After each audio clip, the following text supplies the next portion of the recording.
Fundamentos del bioderecho y la biojurídica desde la bioética y la filosofía del derecho. Resumen.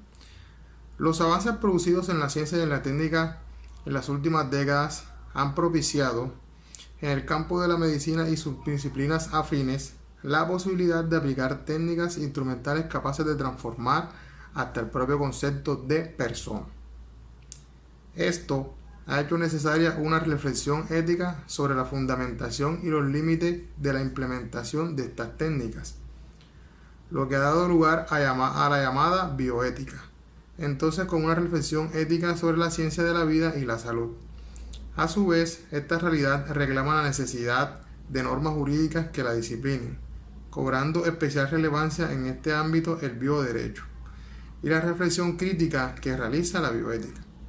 Por ello, se hace particularmente necesario fundamentar correctamente ambas disciplinas, la bioética y el bioderecho, en todo este proceso. Adquiere especialmente relevancia la filosofía del derecho como disciplina valorativa. Palabras claves: bioética, bioderecho, biojurídica, dignidad humana y derechos humanos. Introducción. Es probable que los avances producidos en las últimas décadas en los campos de la técnica y de la ciencia no sean comparables ni cualitativa ni cuantitativamente con ningún otro acontecidos hasta ahora en la historia de la humanidad. Como escribía Junquera de Stefani, desde los presocráticos y su búsqueda del principio vital hasta los Vicento Abate, Mary Clay King, Jane Dusser, Patrick Stropper, Robert Edwards, los niños poetas. El ADN y el desencadenamiento del código genético han pasado muchos siglos y consecuentemente los intereses y las posibilidades de investigaciones y experimentos son radicalmente distintos. La medicina, por ejemplo, ha evolucionado más durante los últimos 50 años que en los últimos 50 siglos.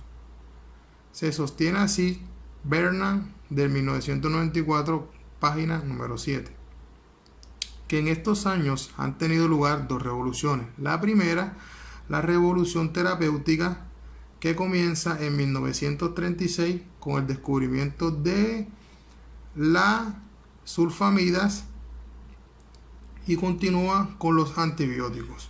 La segunda, la revolución biológica, inspiró el concepto de patología molecular que preside hoy día toda la medicina y viene marcada por el descubrimiento del código genético, el descubrimiento de las leyes que rigen la forma de vida. Así, en el último cuarto del pasado siglo, se habla ya de una tercera ola en la historia de la biología, en la que se abandona el progresivo estudio y conocimiento de los seres vivos para dar un paso hacia el conocimiento de las estructuras últimas de la vida y comenzar a manipular y dirigir sus bases biológicas.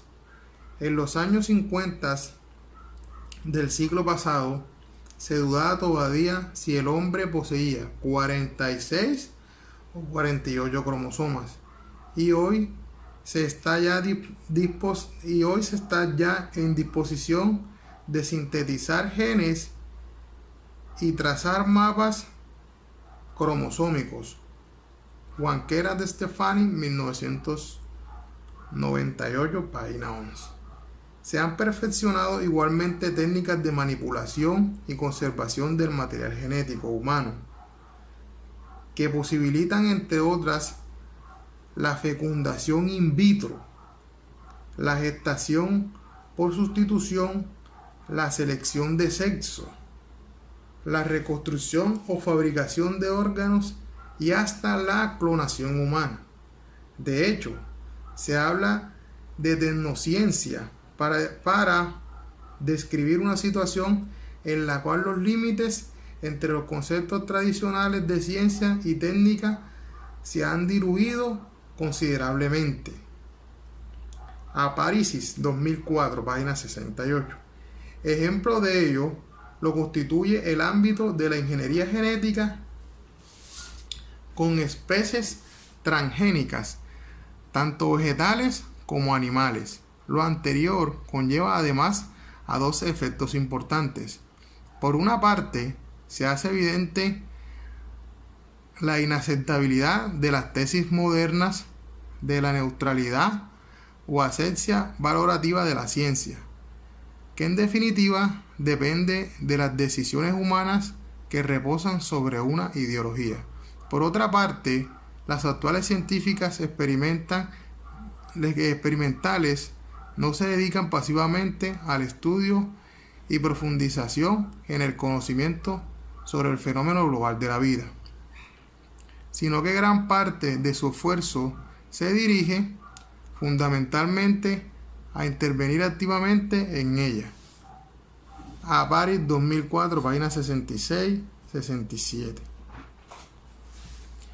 En palabras de Hans Jonas, el hombre se ha convertido en un objeto de su propia técnica, y hasta se puede afirmar que estamos en disposición de transformarnos a nosotros mismos. Jonas, 1994, página 35. Y es que, como recuerdan José Justo Mejías, con frecuencia pensamos que toda evolución de la situación humana y de la relación entre el ser humano y su entorno naturales y han sido siempre a mejor. Mejías, 2009. Por ello, suele con frecuencia establecerse una correlación entre evolución y progreso, como si éste siempre o al menos en buen número de las ocasiones fuera consecuencia de aquella. Habría también que concretar a qué tipo de progreso nos referimos: científico, técnico, moral. El ideal sería que simultánea y armónicamente se dieran en los tres aspectos, partiendo de la moral, pero lamentablemente la praxis demuestra las dificultades existentes para alcanzarlos. Porras Corral, 2009. En suma, coincidimos con Diego Mejía cuando estima que la posmodernidad nos ha legado a un hombre incapaz de saber qué debe o qué no debe hacer, un hombre desorientado por tanta y tan supuesta sabiduría, o incluso un hombre cegado de soberbia, que ante una ciencia que avanza no es capaz de aceptar humildemente que todo descubrimiento puede estar al servicio del bien o del mal. Medina, 2009. Más aún, en tiempos donde el relativismo ha desdicho la doctrina del valor objetivo, las creencias de las ciertas actitudes son realmente verdaderas y otras realmente falsas con respecto a lo que el universo y a quienes somos nosotros.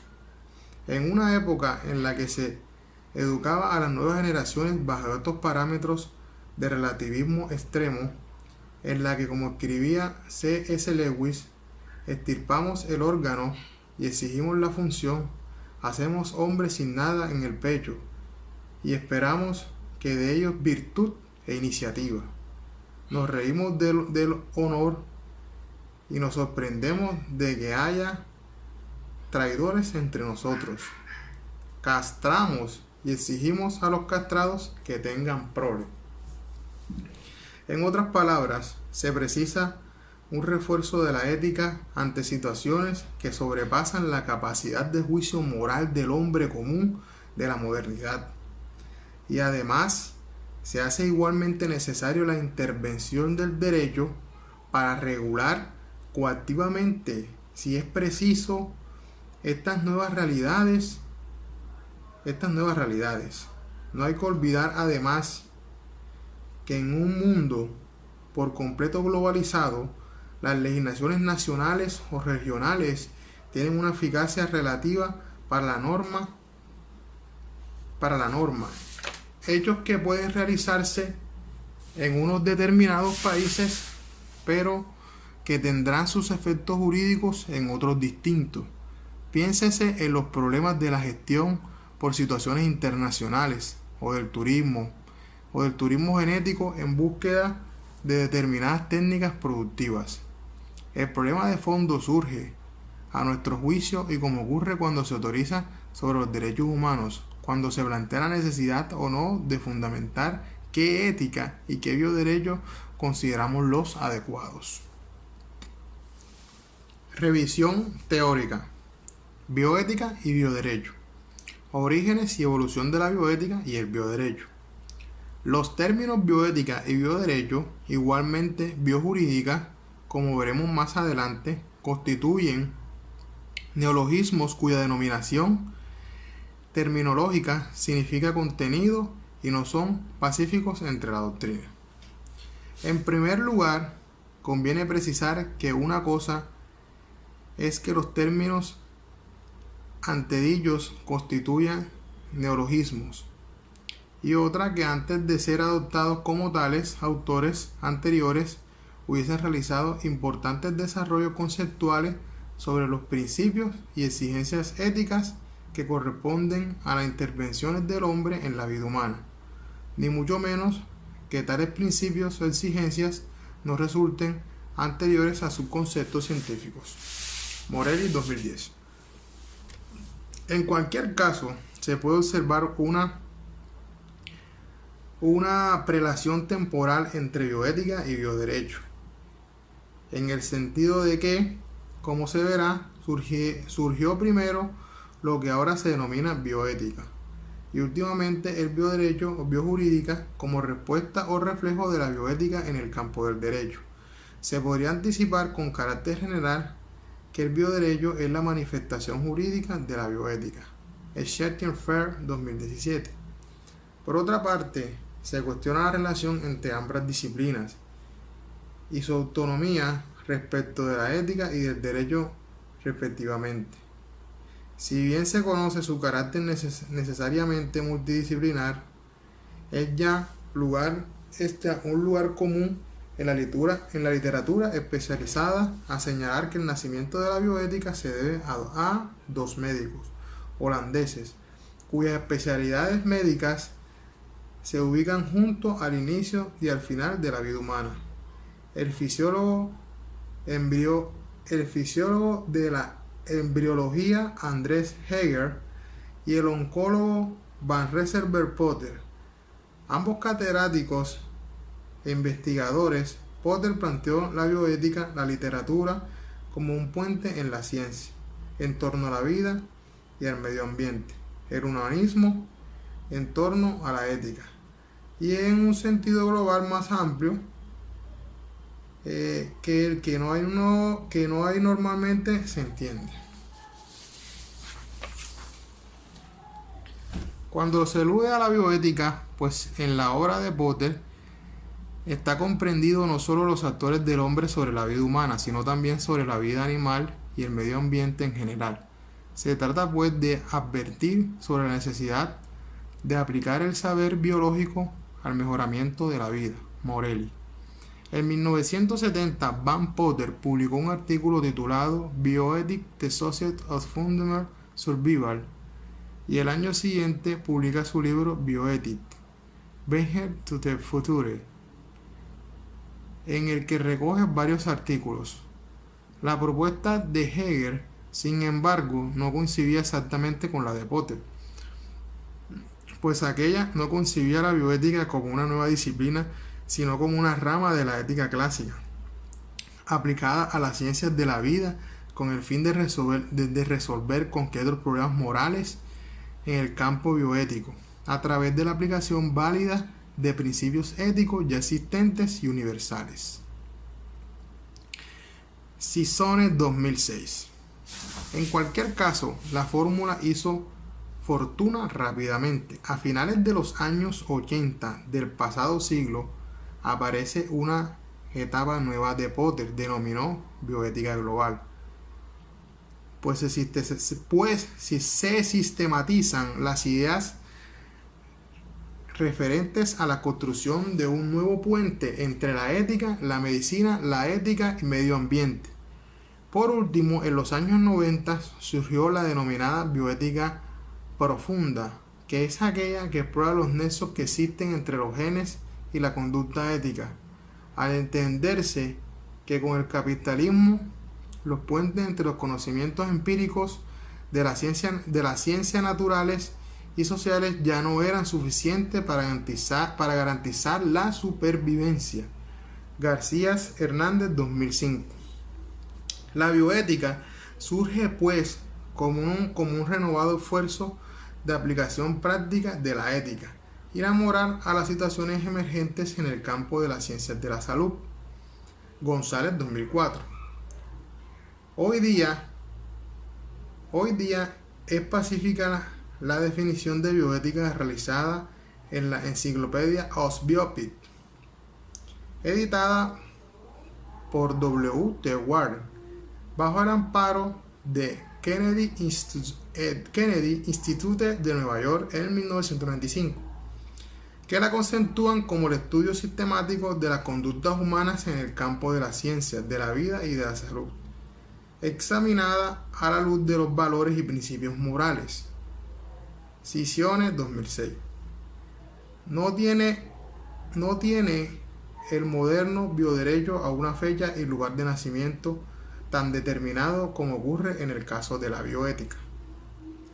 Tampoco goza de una paternidad definida con nombre y apellido, sin perjuicio de que inmediatamente después de la Segunda Guerra Mundial se promulgó el denominado Código de Nuremberg de 1947 como reacción a las atrocidades cometidas por los nacionalistas socialistas durante la conflagración, y de que este fue seguido por la llamada Declaración de Helsinki. Ambos documentos se refieren a la experimentación con seres humanos de 1994. No se trata de un documento de hecho internacional, sino una propuesta de las Sociedades Médicas Mundiales, AMA, que tiene carácter privado. Lo cierto es que a partir de los años 70 del pasado siglo y sobre todo de los 80, cuando empieza a surgir un amplio cuerpo normativo, en su mayor parte encuadrable en lo que se ha llamado soft land, que podemos amparar bajo el nombre de bioderecho, entendido genéricamente como el estudio de los aspectos jurídicos de las mismas temáticas abordadas por la bioética: el comienzo de la persona humana, la protección de la dignidad personal frente al avance tecnológico y bioético, la procreación, la relación sanitaria, el morir, entre otros. Morelli, 2010. La referencia declarada de Helsinki de 1964 fue actualizada en 1975, 1983, 1989, 1906, 2000, 2002, 2004, 2008, 2000 y 2003, en sucesivas asambleas generales de la AMA, la cual es indicativo de la importancia de la propia declaración y de la continuación evolutiva de las técnicas científicas. Además, cabe citar la Declaración sobre los Derechos de los Pacientes adoptados por la Asociación Americana de Hospitales en 1973, o la Declaración de Lisboa en 1980, aprobada por la Asamblea de la AMA, que indica la posición de la profesión médica. En el ámbito europeo, es de descartar las preocupaciones sobre estos temas, al igual que en el ámbito de la protección de los derechos humanos, que desde un primer momento mostró el Consejo de Europa mérito no extendible a la antigua Comunidad Económica Europea, actual Unión Europea, al crear en 1985 el Comité de Expertos para los Problemas de la Bioética, luego denominada Comité Director para la Bioética. En 1991 se creó el Grupo Europeo para la ética de las ciencias y las nuevas tecnologías. Asimismo, el Consejo de Europa propició la promulgación del Convenio de Oviedo, Convenio para la protección de los derechos humanos y la dignidad del ser humano, con respecto a las aplicaciones de la biología y de la medicina, el 4 de abril de 1997. También en el seno de las Naciones Unidas se ha ido creciendo un cuerpo normativo especial. Desde 1993, la UNESCO creará el Comité Internacional de Bioética, que dio lugar a una serie importante de documentos. En 1997, la Declaración Universal sobre el Genoma Humano y los Derechos Humanos. En 2003, la Declaración Internacional sobre los Datos Genéticos Humanos. Y en 2005, la Declaración Universal sobre la Bioética y Derechos Humanos, con un nivel alto menor de compromiso. Podemos citar la recomendación sobre la ciencia y los investigadores científicos de noviembre de 2017. Y como es lógico, a nivel estatal y federal o autonómico en muchas ocasiones, existen una infinidad de normas jurídicas que regulan los diversos aspectos de la bioética y que principian en ocasiones en contundentes declaraciones constitucionales sobre la dignidad humana, que será desigualmente desarrollada a niveles normativos inferiores. 2.1.2 La necesaria interrelación entre bioética y bioderecho. En cualquier caso, existe una íntima relación epistemológica y metodológica también, en mi juicio, entre bioética y bioderecho, que hace que no pueda entenderse el uno sin la otra, y viceversa. En palabras de Ángel Pelayo González Torres, una vez que el discurso ético sobre la actividad sanitaria sale de control de los profesionales de la salud, una vez que los temas bioéticos se convierten en cuestiones de debate social y una vez que se manifiesta la necesidad de ejercer un control sobre las actividades sanitarias e investigadoras, se va a hacer el derecho el llamado a pronunciarse sobre lo que puede hacerse o no. Y como en el campo de las actuaciones sanitarias, tanto médicas como investigadoras. Pelayo, 2012. Puede afirmarse con Romeo Casanova que la bioética es hoy un claro ejemplo de la apropiación de un objeto de estudio común multidisciplinar, para algunos incluso interdisciplinar, en el que concluyen diversas ciencias, además de la ética, con sus respectivas perspectivas y metodologías propias. La medicina, en sus dimensiones tanto investigadoras como clínicas y asistenciales. Biológica, en sus dimensiones científicas y tecnológicas. Diversos ámbitos de la filosofía, además de la ética, teología, psicología, sociología, economía, diversas tecnologías, etc. Romeo, 2011. Cuestión distinta y por momentos compleja en la determinación de los ámbitos competentes de cada disciplina. Esto es límites o fronteras entre bioética y bioderecho. Se trata, visto desde otro punto de vista, de una actualización de la antigua y controvertida reflexión sobre la frontera entre la moral y el derecho, hacia la ética, sobre la discusión entre ética y moral en el campo. Bit Albert Market, 2009. Corresponde dilucidar entre lo bueno y lo malo para encaminar nuestras acciones a hacer bien. El derecho le componen determinar qué está prohibido o permitido, y más exactamente a la justicia, a la que incumbe determinar sobre la base del derecho qué es lo que objetivamente le corresponde a cada uno en cada caso concreto.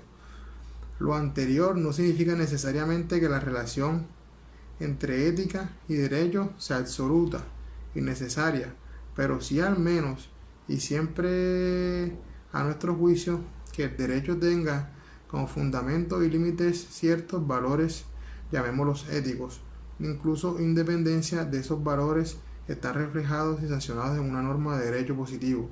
Por otra parte, como destaca Aparicis, se podría subrayar el mayor interés del bioderecho por la perspectiva externa y por las dimensiones de alteridad de las relaciones humanas, mientras que en la bioética ocuparía un papel central la noción de virtud. Aparicis 2014. La situación de las relaciones entre la bioética y el bioderecho la resume de la manera más gráfica. Diego García afirma que el bioderecho sin bioética es ciego y la bioética sin bioderecho resulta vacía. Sin la bioética, el bioderecho correrá siempre el riesgo de caer bajo mínimos. García, 1983.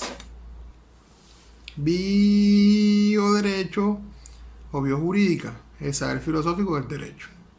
Si analizamos ahora de modo especial la vertiente fundamental jurídica de las cuestiones bioéticas, como hemos anticipado la propia denominación de la disciplina o disciplinas que se ocupan de ella no especifica, en España el término más difundido de bioderecho, que resulta ser una tradición directa de la expresión inglesa bioland, y la relación también con bioethics land.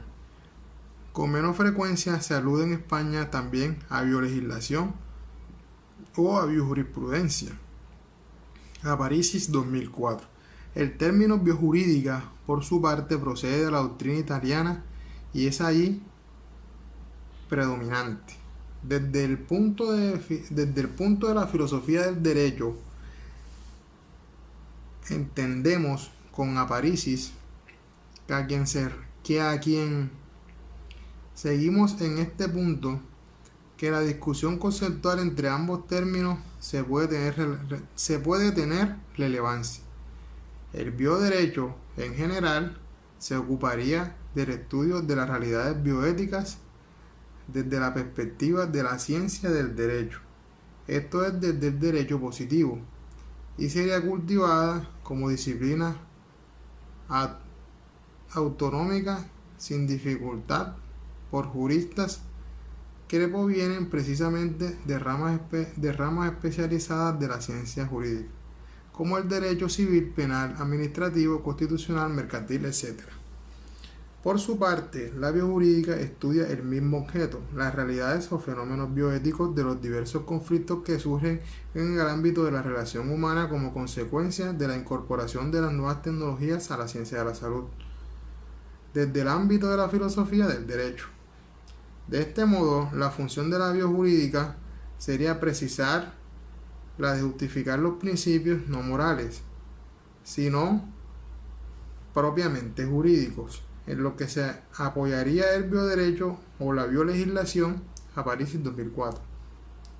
En la práctica continua, Aparicis, a la filosofía del derecho lo compete un ámbito de trabajo aún por explorar, la elaboración de una biojurídica ni moral ni política, sino estrictamente jurídica.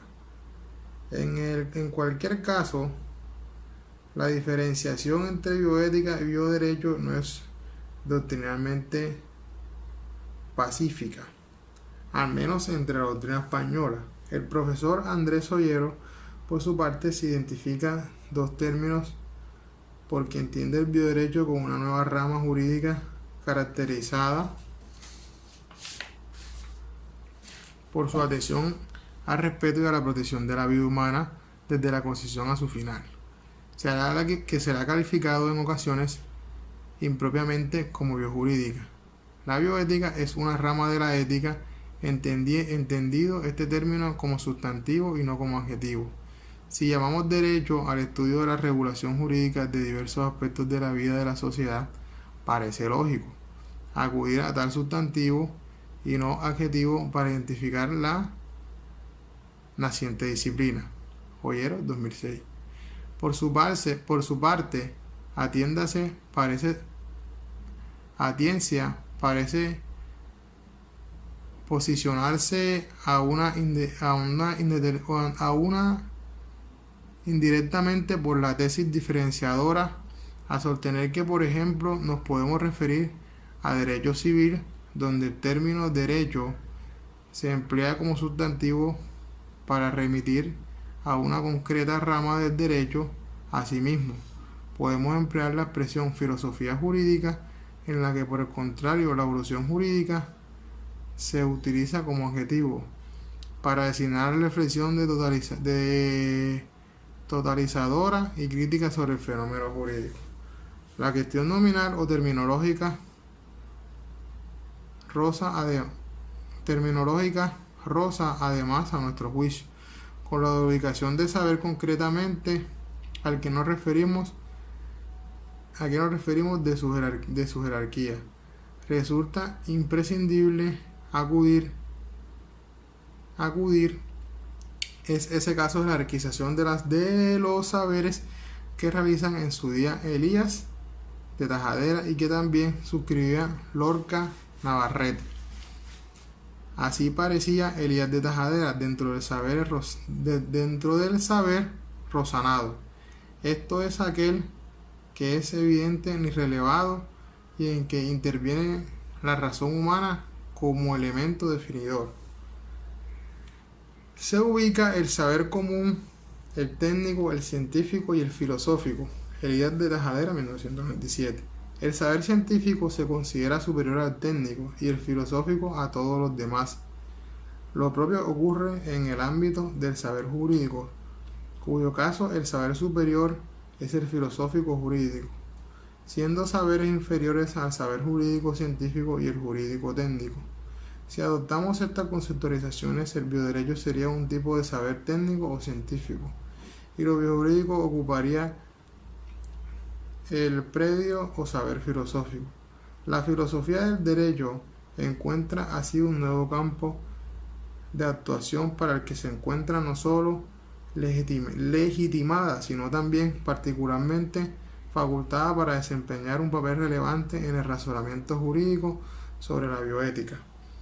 En esta línea, Aparicis aboga por una biojurídica que aborde, entre otras, las siguientes cuestiones: el problema conceptual, contenido y límites de la biojurídica, la dimensión axiológica y valoración, que se ocuparía del fundamento y la legitimación del derecho, buscando elaborar una biojurídica ni moral ni política, sino estrictamente jurídica. Y por último, le incumbe a la biojurídica abordar la cuestión relativa a las intervenciones entre derecho y relación social. Aparicis, 2004. ¿Qué biojurídica? 4. ¿Qué biojurídica? ¿Qué bioderecho? El problema de la fundamentación. Entendida así, la biojurídica, o si se quiere como Hoyero, o el bioderecho, como la reflexión sobre la bioética desde la filosofía jurídica parece precisar fundamentar epistemológicamente, de modo que el término se refiere a una realidad más o menos uniforme y no depende en exclusiva de la hermeneuta en uso.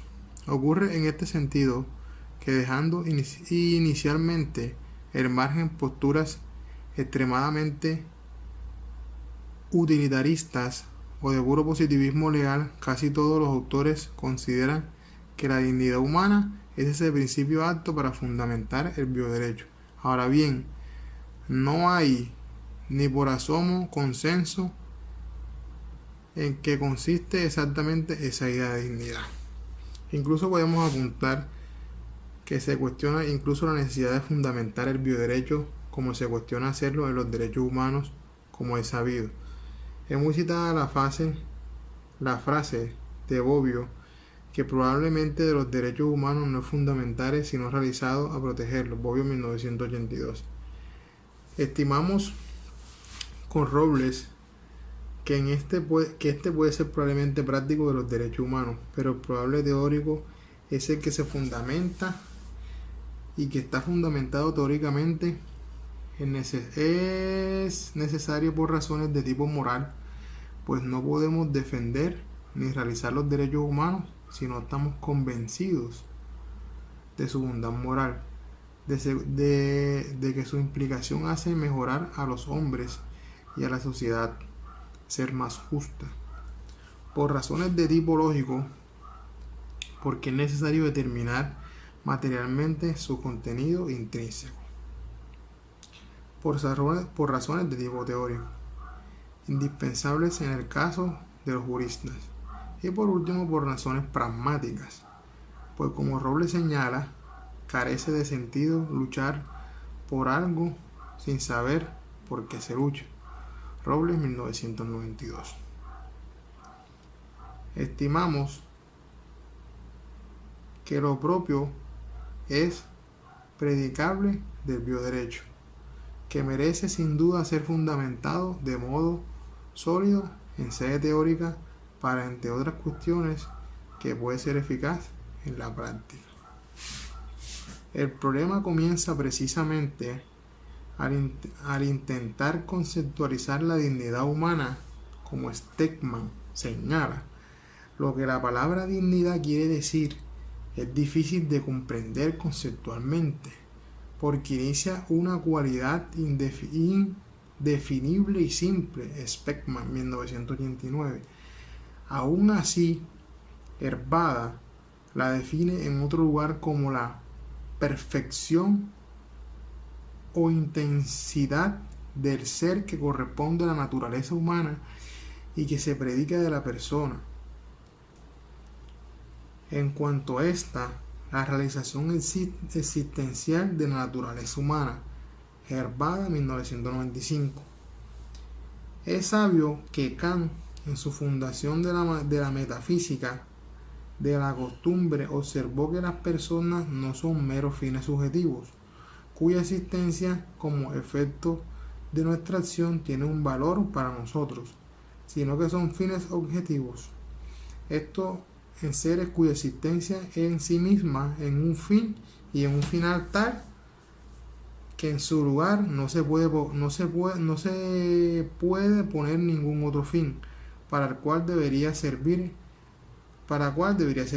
ella como medios. Los seres racionales se llaman personas porque su naturaleza así los distingue. Ya como fines en sí mismos.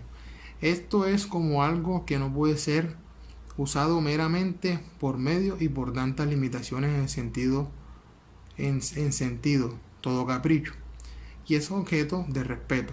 Kant, 1983. Este concepto kantiano, a pesar de ser comúnmente aceptado, Toukov merece alguna objeción importante. Como recuerda Aparicis, lo cierto es que conviene matizar, Aparicis 2003, que cualquier miembro de la especie humana, en razón de su dignidad ontológica, no es, en palabras de Speckman, solo un fin en sí mismo para sí, con un fundamento subjetivo, sino a un fin en sentido objetivo por antonomasías. Por eso la dignidad no tiene su fundamento en últimas instancias en la autonomía personal o en el concepto social. El valor intrínseco de la dignidad ontológica se sitúa por encima de las normas jurídicas que se establecen en la sociedad. Aparicis 2.13. Es por ello por lo que entendemos que solo podemos una fragmentación ontológica fuerte se puede defender en la praxis un concepto de dignidad humana hábil para adoptar las decisiones mejoradas y más justas en casos concretos. En palabras de Ollero, la dignidad humana aparece como la realidad objetiva capaz de legitimar el consenso racional, admitir su existencia obligatoria, asumir el condicionamiento global de toda realidad, aunque resulte más amplia su búsqueda en lo que dará sentido al actual humano. Los imperativos de racionalidad son sólo un aspecto mínimo de la dimensión ética que la búsqueda jurídica ha determinado de continuo para no perder su legitimación. Ollero. Esta fundamentación ontológica fuerte, como lo hemos adjetivizado, pasa por organizar el respeto incondicionado y sin discriminación alguna de todos los seres humanos, en definitiva la igualdad, universalidad de los derechos humanos. Aparicis. En primer lugar, y aunque sea el ámbito del presente trabajo, es necesario hacer nota que la dignidad humana, así entendida, es igual válida como fundamento de los derechos humanos, clave actual de conexión universal entre la ética y el derecho. No es que la constituya la dignidad un derecho humano o un derecho fundamental, sino que más bien es la propia asimisma la fundamentación de los derechos humanos. Robles recuerda que como la idea kantiana de la dignidad posee dos aspectos que no son separables, ad intra, la persona desde sí misma como valor que se traduce en respeto hacia sí misma y en disponibilidad de la propia persona, que en ningún caso puede transformarse en medio. Por eso la relación del hombre consigo mismo no es una relación de propiedad del yo sobre su vida y su cuerpo, sino una relación de obediencia al conjunto de los deberes que derivan de la igualdad humana. En segundo aspecto, la dignidad del hombre es el aspecto de ab extra y deriva del primero. Consiste en el reconocimiento por parte de los otros de la dignidad que cada persona les es inherente del hombre. Todo ser humano, independiente de sus características físicas y psíquicas, independientemente del momento de su formación biológica e independientemente de sus creencias y modos de conductas, es un valor en sí mismo, que por tanto no puede ser realizado ni instrumentalizado, transformándolo en objeto o medio. En este concepto ontológico de la dignidad no es reciente. Santo Tomás, en su Suma Teológica, sostiene que el término dignidad es algo absoluto y pertenece a la esencia. Aquino, 2010. Y así afirma que es evidente por sí mismo cualquier propósito cuyo predicado permanece a la esencia del sujeto. Aquino, 2010. Esto es que evidencia por sí mismo que todo ser humano posee dignidad como una peculiar cualidad del ser humano, como núcleo de su persona. Por este carácter ontológico de la dignidad, implica, como hemos apuntado con la anterioridad, que no puede derivarse del fundamento de la dignidad hacia la autonomía del individuo, ni hacia el consenso fáctico,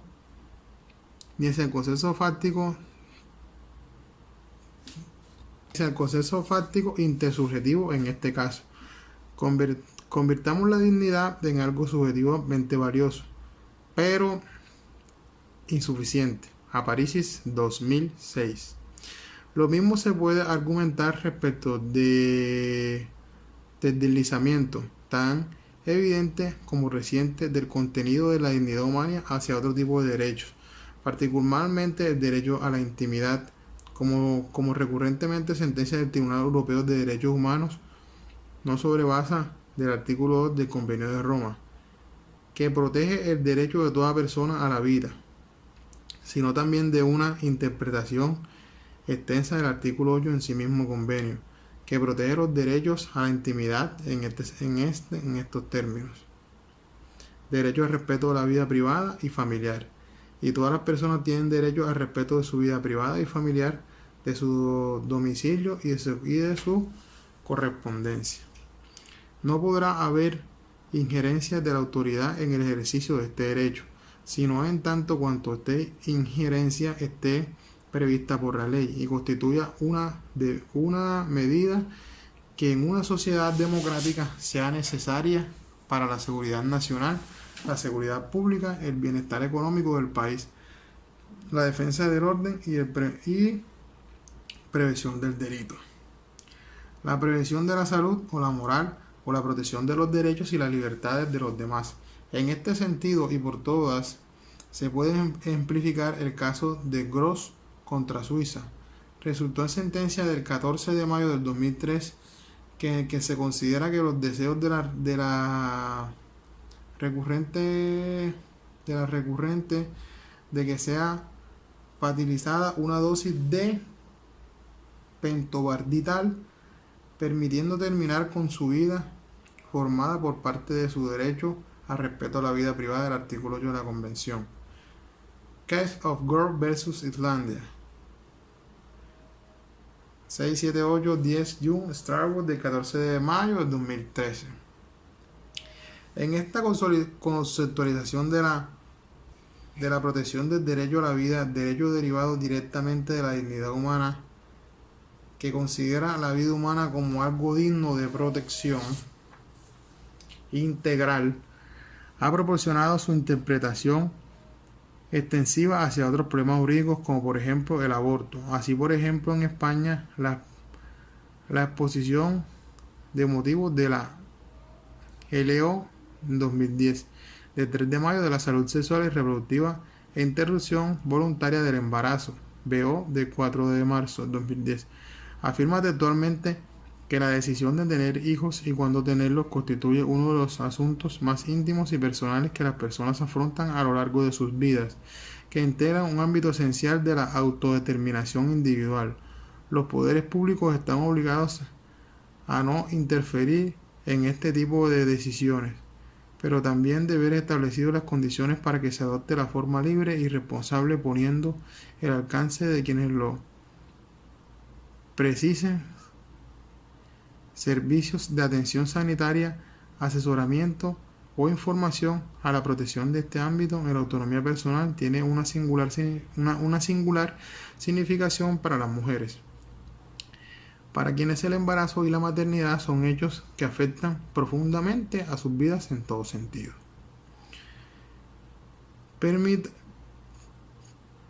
Permítansenos los anteriores ejemplos porque en materia jurídica y aún más en la ética, el tránsito de la teoría a la praxis no es baladí. Como Michel Sandel escribe sobre la filosofía platónica con relación a la aristotélica, una filosofía a la que no rocen las sombras sobre la pared, no solo sino una utopía estéril. Sandel.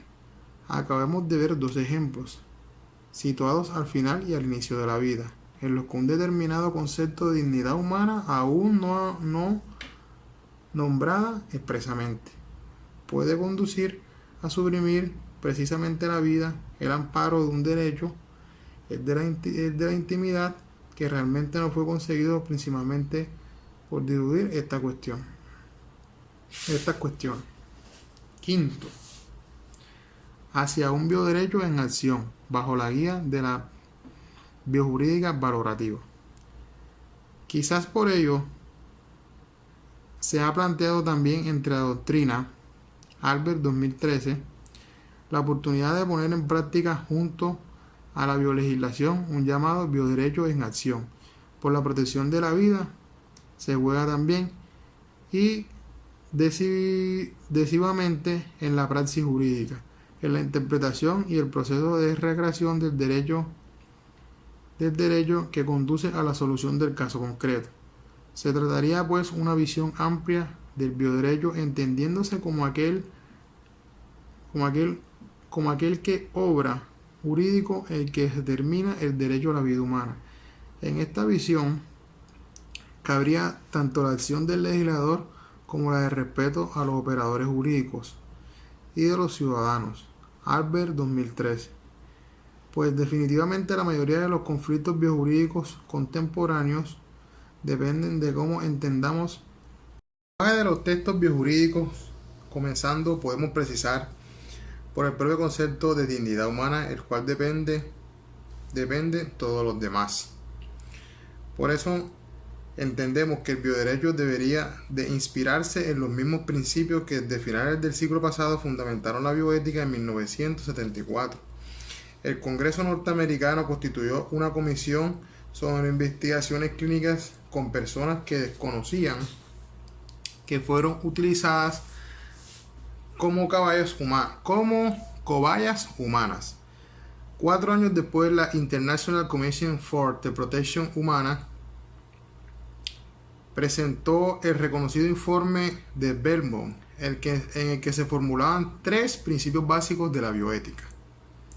El primer principio, de autonomía o de responsabilidad o respeto de la persona, se trata, según el informe, de la asistencia de asegurar el efectivo respeto de la voluntad de precisar o no en investigaciones clínicas experimentales en el propio informe. 2. Principio de beneficencia. Su regla complementaria, según el propio informe, son no producir daños. Hoy en día se hace necesario clasificar las distintas entre mater y no dejar morir, o entre suspender y abstenerse del tratamiento. Maximizar las ventajas y minimizar los riesgos. 3. De justicia. Los riesgos y beneficios de la investigación médica se han de repartir con imparcialidad.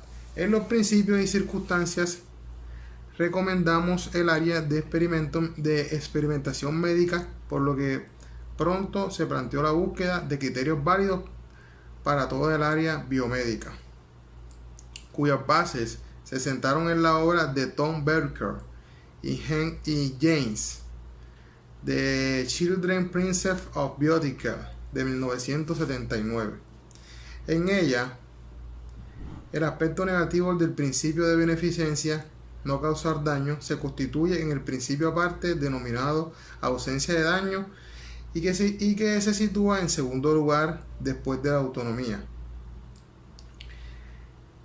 Aunque el funcionamiento por principios, incluso algunas variaciones, así por ejemplo, García establece entre ellos una jerarquía justificada en la que sitúa el principio opuesto del principio de beneficencia, y no el de autonomía.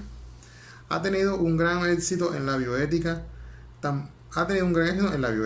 Tampoco han faltado críticas en cuanto a la posible de las abiertas puertas al relativismo moral, por lo que Schneerson reclama un mayor fundamento ontológico y antropológico de los mismos, sin la cual son estériles y confusos. El ámbito jurídico estimado que del mismo modo ha desde tiempos del derecho romano se tiene por pacífica la importancia y la virtud de los tri iuris parsactes que Ulpiano llevó al digesto como principios jurídicos fundamentales: vivir honestamente, no dañar a nadie y dar a cada cual lo suyo, a los que debe acudir no solo el ciudadano y el legislador, sino también el jurista como intérprete de la norma. Son igualmente predecibles los principios de la bioética, fundados todos en la concepción ontológica de la dignidad humana y con especial relevancia el principio de justicia. La aplicación concreta en acción, como se han señalado, de las normas jurídicas que componen el bioderecho, encontramos su fundamentación última en el principio de dignidad ontológica y sus principios rectores de la autonomía, de beneficios y justicia. Pero una idea de justicia entendemos nosotros más próximamente al ideal aristotélico tomista que al derivado de las actuales interpretaciones del concepto kantiano de la autonomía personal. Por eso, no creemos que sea posible deliberar sobre qué sea lo justo o lo injusto, sin deliberar previamente sobre qué es lo bueno o lo malo, y sobre el significado de los bienes que la sociedad asigna. Sin embargo, para una justicia entendida al modo kantiano o más moderadamente como lo hace Ralph, lo que es debido, es decir, lo que corresponde a cada cual por serle justo en el caso concreto. Procede a que se tenga un bien. Los principios de la justicia que definen nuestros deberes y derechos han de ser neutrales y con respecto a las diversas y contrapuestas maneras de convertir la vida buena. Para llegar a la ley moral, sostiene Kant, debemos abstraernos de nuestros intereses y fines contingentes para deliberar sobre la justicia, mantiene Ralph. Debemos dejar de apartar nuestras metas, apegos o maneras particulares de concebir que cuenta como un bien. Ese es el motivo de que conciba la justicia tras Cerbero la ignorancia. Por el contrario, desde una perspectiva aristotélica, teológica y abierta a la naturaleza intrínsecamente relacionada del hombre en sociedad del derecho, los principios rectores de la justicia no pueden ni deben ser neutrales con respecto a la vida humana, y no cabe duda de que esta primicia por la protección y defensa de la prioridad de la vida y de la dignidad humana por encima de cualquier otro tipo de consideración. No es posible observar oyeron la inocencia de ninguna propuesta metodológica. Conclusiones. Los recientes avances en el ámbito de la técnica y de la ciencia han dado lugar a surgimiento de nuevas cuestiones de la sociedad que hace poco podrían parecer de ciencia ficción, desde la manipulación de gametos humanos hasta la gestión por situaciones con material genético ajeno, hasta la creación de órganos a través de células madres o la misma clonación humana. En definitiva, se conforma un novedoso panorama, no solo científico, sino abierto al debate social en el que se cuestiona la bondad de estas técnicas y sus resultados evidentes.